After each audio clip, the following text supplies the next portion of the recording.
2026 से पहले जगन्नाथ मंदिर से मिले भयंकर संकेत, ध्वज लेकर उड़ते मरघट के पक्षी का क्या है मतलब? क्यों मंदिर के शिखर के चक्कर काट रहा पक्षियों का झुंड?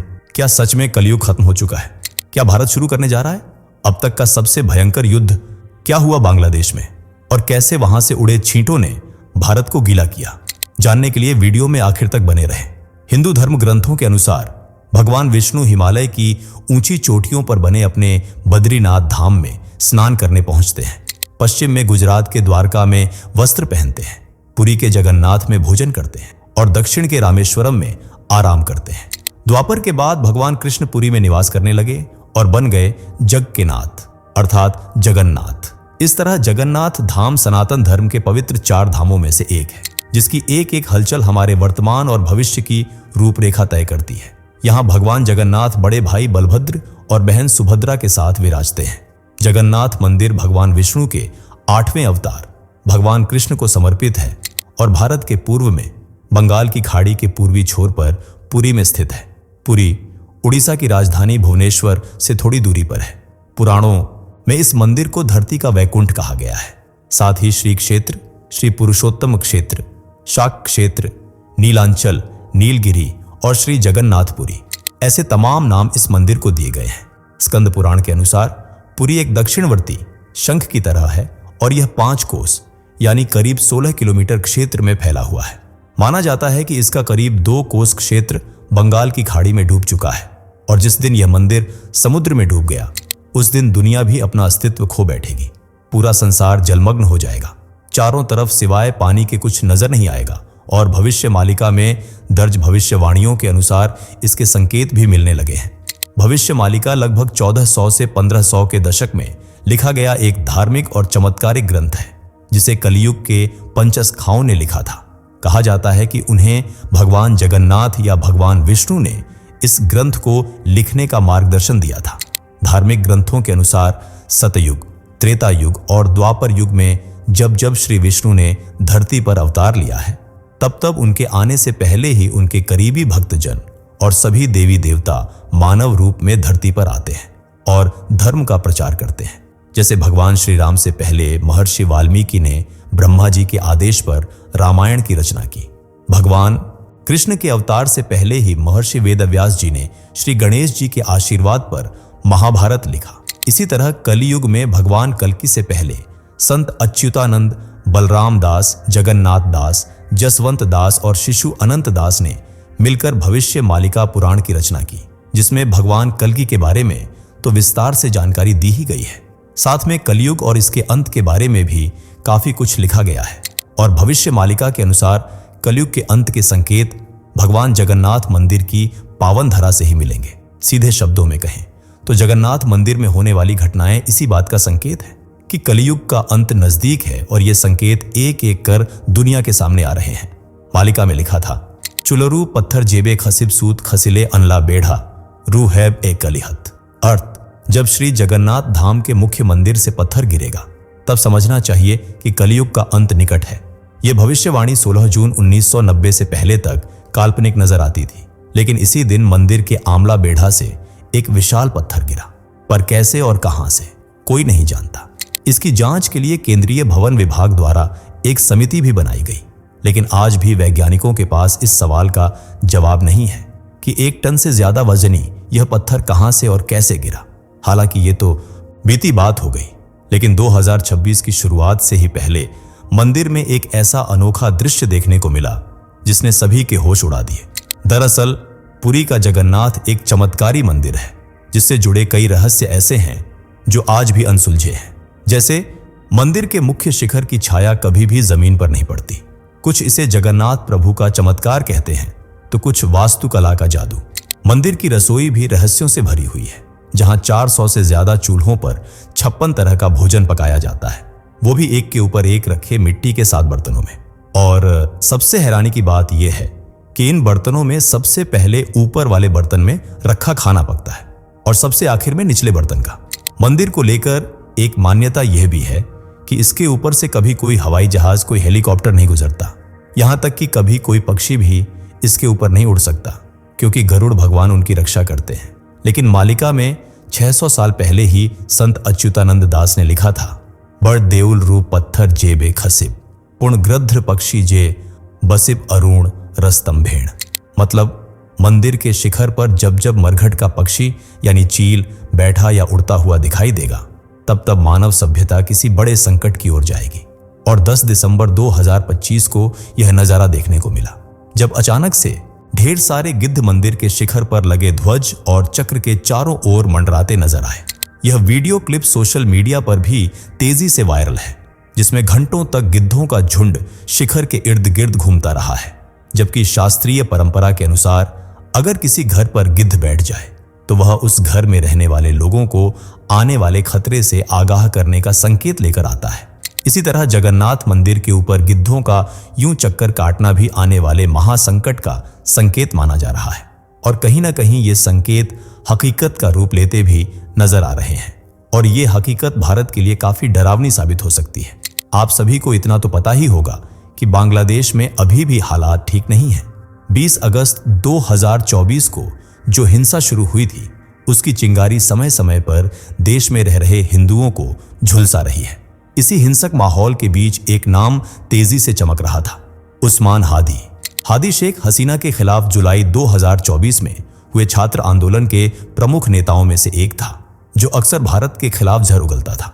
हादी ने एक ऐसा नक्शा भी पेश किया जिसमें भारत के पूर्वोत्तर राज्यों को बांग्लादेश का हिस्सा बताया गया था।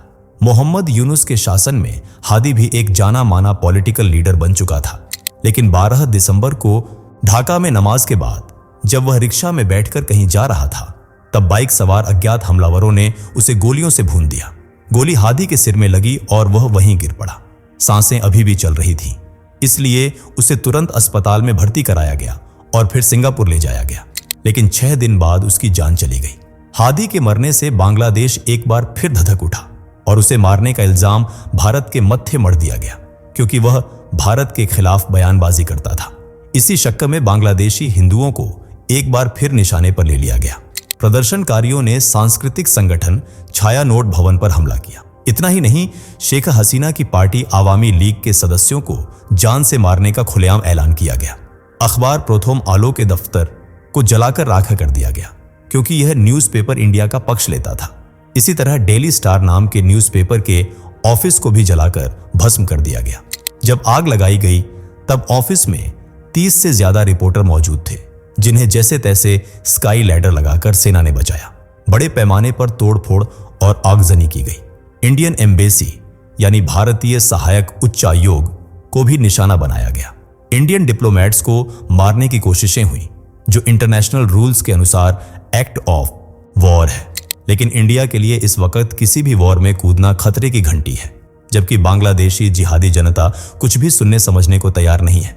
वहीं उस्मान हादी को मारने के पीछे कई दूसरे कारण भी उभर कर आ रहे हैं। असल में बांग्लादेश में इलेक्शंस की घोषणा हो चुकी है और मोहम्मद यूनुस किसी भी कीमत पर अपनी कुर्सी नहीं खोना चाहते। ऐसे में हो सकता है कि हादी को उन्होंने ही मरवाया हो, ताकि पूरा देश हिंसा में झुलसे और इलेक्शंस टल जाए। ऐसा हम नहीं, बल्कि नेशनल इंटरनेशनल न्यूज़पेपर्स और एक्सपर्ट्स गॉसिप कर रहे हैं। दूसरा एंगल अमेरिका और चाइना को पॉइंट आउट कर रहा है, जो पर्दे के पीछे बैठकर इन जिहादियों को फंडिंग कर रहे हैं, ताकि ये भारत को उकसाए और भारत बांग्लादेश पर सैन्य कार्रवाई की गलती कर बैठे।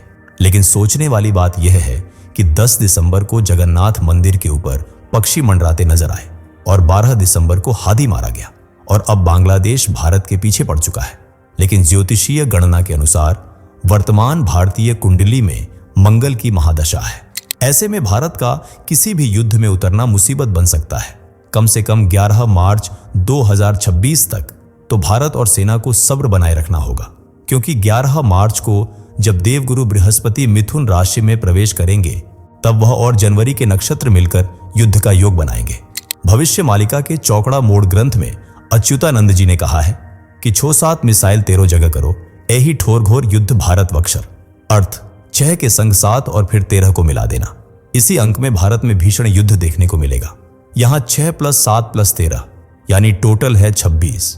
और प्राचीन ओडिया पंचांग के अनुसार अप्रैल 2026 से अप्रैल 2027 के कालखंड में भारत में भीषण युद्ध होने वाला है। लेकिन तब तक भारत को सब्र करना होगा और दुश्मन की चाल को भांपकर उसे गलती करने का मौका देना होगा। बिल्कुल वैसे ही जैसे 1971 में सर मानेक शॉ ने दिया था और एक ही झटके में बाजी पलट दी थी। इन घटनाओं से इतना तो साफ है कि जगन्नाथ मंदिर के ऊपर गिद्धों का वह झुंड यूं ही नहीं मंडरा रहा था। और यह कोई पहली बार नहीं है, बल्कि इससे पहले 13 अप्रैल 2025 की शाम को भी एक चील जैसा पक्षी जगन्नाथ मंदिर के ऊपर चक्कर काटता हुआ दिखाई दिया था। लोगों ने जब ध्यान से देखा तो पक्षी ने अपने पैरों में मंदिर का ही ध्वज दबा रखा था। यह कोई संयोग नहीं था, बल्कि आने वाले तूफान का संकेत था, क्योंकि इसके कुछ समय बाद ही उड़ीसा में तेज हवाओं के साथ मौसम ने अपना रुख बदल लिया। मूसलाधार बारिश शुरू हुई और चारों तरफ अफरा तफरी मच गई। बादल इस तरह बरस रहे थे मानो आज पुरी का नामो निशान डुबोकर ही दम लेंगे।